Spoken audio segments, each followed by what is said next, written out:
तो आज मैं आपको एक अनोखी रहस्यमय कहानी सुनाऊंगा। अगर आप चैनल पर नए हैं तो अभी सब्सक्राइब कर ले तथा कहानी पूरा देखें। अंत में एक अनोखा रहस्य छुपा है। धन्यवाद। तो सुनिए।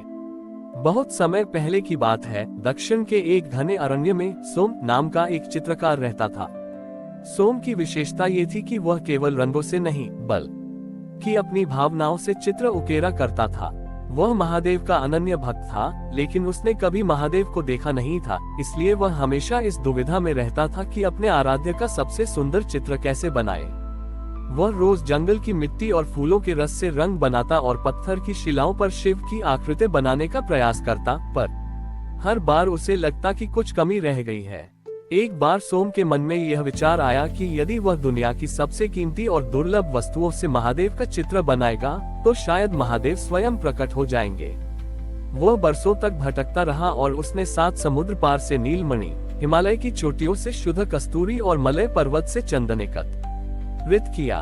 उसने एक स्वर्ण पट सोने का पर्दा तैयार किया और उस पर बहुमूल्य रत्नों को पीसकर महादेव का चित्र बनाना शुरू किया। वह कई महीनों तक बिना खाए पिए उस चित्र में डूबा रहा। जब चित्र पूरा हुआ तो वह इतना चमक रहा था कि आंखें चौंधिया जाएं। सोम को गर्व हुआ कि उसने संसार का सबसे अनमोल शिव चित्र बनाया है। उसी रात महादेव ने एक बूढ़े और अंधे भिखारी का रूप धारण किया और सोम की कुटिया के बाहर आकर पुकारने लगे। भिखारी ने कहा कि बेटा, मुझे बहुत ठंड लग रही है, क्या मुझे तुम्हारे पास थोड़ी जगह मिल सकती है? सोम उस समय अपने चित्र की चमक निहारने में मग्न था। उसने झुंझलाकर कहा कि बाबा, दूर हटिए, कहीं आपके फटे कपड़ों की धूल मेरे इस बहुमूल्य चित्र पर न पड़ जाए। भिखारी ने आह भरी और कहा कि तुम्हारी कला तो महान है, पर तुम्हारी आंखों पर अहंकार का पर्दा है। इतना कहकर वह वहां से चले गए। अगले दिन जब सोम सोकर उठा तो उसने देखा कि उसके उस स्वर्ण पट से सारे रत्न गायब हो गए थे और वहां केवल साधारण मिट्टी की एक लकीर बनी हुई थी। सोम का हृदय टूट गया। वह फूट फूट कर रोने लगा और अपनी मेहनत को व्यर्थ समझकर वन की ओर भाग गया। रास्ते में उसने देखा कि वही बूढ़ा भिखारी एक ठंडी गुफा में ठिठुर रहा है।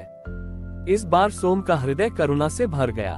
उसने बिना कुछ सोचे अपना एकमात्र गर्म वस्त्र उस वृद्ध को ओढ़ा दिया और पास पड़ी सूखी लकड़ियों से आग जलाई ताकि उन्हें गर्मी मिल सके। जैसे ही आग की लपटें ऊंची उठी, सोम ने देखा कि उस आग के धुएं और राख से गुफा की दीवार पर एक आकृति उभर रही है। वह आकृति किसी रत्न या सोने की नहीं थी, बल्कि वह राख भस्म से बनी महादेव की सबसे तेजस्वी छवि थी। सोम समझ गया कि महादेव रत्नों में नहीं, बल्कि त्याग और सेवा में बसते हैं। महादेव अपने वास्तविक रूप में प्रकट हुए और बोले कि सोम, तुमने रत्नों से जो चित्र बनाया था वह केवल तुम्हारी कुशलता थी, लेकिन आज तुमने राख और करुणा से जो चित्र बनाया है वह तुम्हारी भक्ति है। महादेव ने सोम को आशीर्वाद दिया कि अब से वह जो भी चित्र बनाएगा उसमें लोगों को ईश्वर के दर्शन होंगे। सोम ने उस दिन के बाद से कभी कीमती रंगों का प्रयोग नहीं किया। वह केवल भस्म और जल से चित्र बनाता और गरीबों की सेवा करता।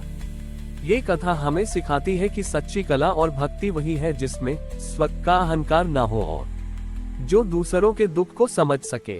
महादेव के साक्षात दर्शन और भस्म चित्र के उस चमत्कार के बाद सोम का जीवन पूरी तरह बदल गया। अब वह किसी आलीशान भवन या राजदरबार में चित्र बनाने के बजाय शमशान और गंगा के किनारे बैठकर मिट्टी पर अपनी उंगलियों से महादेव की आकृतियां उकेरता था। उसकी ख्याति धीरे धीरे चारों दिशाओं में फैल गई। लोग उसे भस्म शिल्पी कहने लगे। एक बार उस देश के राजकुमार चंद्रकेतु को एक असाध्य रोग ने घेर लिया। राजवैद्य हार मान चुके थे और ज्योतिषियों का कहना था कि यदि कोई सिद्ध पुरुष महादेव का ऐसा चित्र बनाए जिसमें साक्षात शिव का अंश हो तो राजकुमार की प्राण रक्षा हो सकती है। राजा ने सोम को संदेश भेजा और उसे ढेर सारी स्वर्ण मुद्राएं देने का लालच दिया। सोम ने मुस्कुराते हुए कहा कि महादेव की छवि बिकाऊ नहीं है, पर यदि किसी के प्राण बचते हैं तो वह अवश्य आएगा। सोम राजमहल पहुंचा, लेकिन उसने महल के सुख सुविधाओं को त्याग दिया।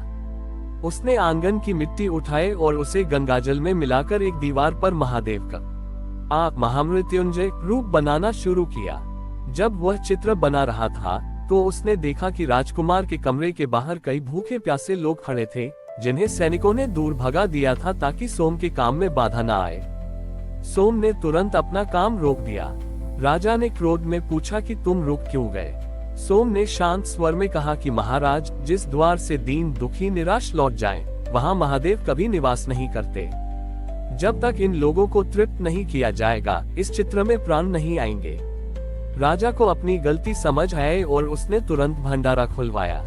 जैसे ही गरीबों के चेहरे पर मुस्कान आई, सोम की उंगलियां स्वतः ही तेजी से चलने लगी। चित्र पूरा होते ही एक अद्भुत घटना घटी। दीवार पर बनी महादेव की उस मिट्टी की मूर्ति से नीली आभा निकलने लगी और पूरा कक्ष चंदन की सुगंध से भर गया।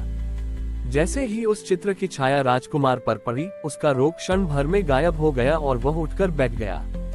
राजा ने सोम को अपना आधा राज्य देने का प्रस्ताव रखा, लेकिन सोम ने केवल एक मुट्ठी भस्म मांगी और वहां से चल दिया।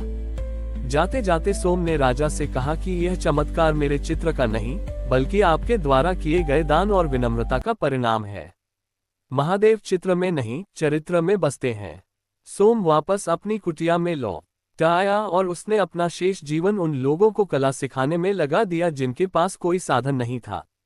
कहते हैं कि सोम की मृत्यु के बाद उसकी कुटिया की मिट्टी भी चंदन की तरह महकने लगी थी, जो इस बात का प्रमाण थी कि निस्वार्थ भक्ति मिट्टी को भी सोना बना देती है।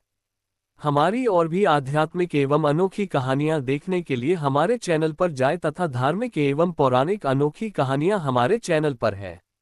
कृपया जाके देखें तथा हमारे चैनल को सब्सक्राइब करके रखें और वीडियो लाइक जरूर करें। धन्यवाद।